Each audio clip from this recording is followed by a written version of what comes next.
जय श्री राधे। ममता मिश्रा के YouTube channel पर सभी दोस्तों, सभी मित्रों, सभी से मेरा दिल से नमस्कार है। आगे एक बहुत सुंदर, बहुत प्यारी से लचारी गीत गाते हैं। अगर मेरा वीडियो अच्छा लगा कमेंट बॉक्स में कमेंट करके जरूर बताना और मेरा पूरा वीडियो फुल वॉच करके लाइक सब्सक्राइब करना। जय श्री राधे। अरे नैहर नगर राजधानी ससुर गलिनी को ना लागे। नैहर नगर राजधानी ससुर गलिनी को ना लागे। नैहर नगर राजधानी ससुर गलिनी को ना लागे। बाबा विदा कई के रोमै दुअरवा। बाबा विदा कई के रोमै दुअरवा।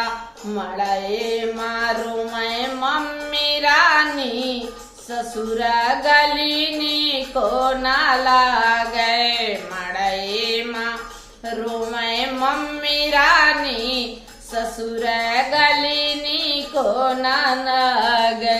नैहर नगर राजधानी ससुर गलिनी को ना लागे। नैहर नगर राजधानी ससुर गलिनी को ना लागे। चाचा विदा कई के रोमै वो सरवा। चाचा विदा कई के रोमै वो सरवा। अग्नि मारू मैं चाची रानी ससुर गलिनी को ना लागे। अग्नि मारू मैं चाची रानी ससुर गलिनी को ना लागे। नैहर नगर राजधानी ससुर गलिनी को ना लागे।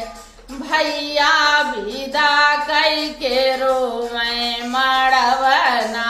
भैया विदा कई के रोमै मड़वना।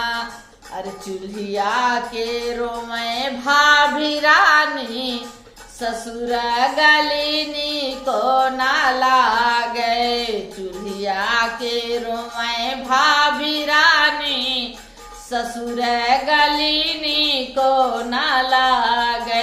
नैहर नगर राजधानी ससुर गलिनी को ना लागे।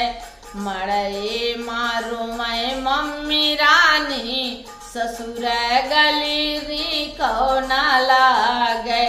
अग्नि मारू मैं चाची रानी ससुर गलिनी को ना लागे। अग्नि मारू मैं चाची रानी ससुर गलिनी को ना लागे। चूल्हिया के रोमै भाभी रानी ससुर गलिनी को ना लागे। नैहर नगर राजधानी ससुर गलिनी को ना लागे।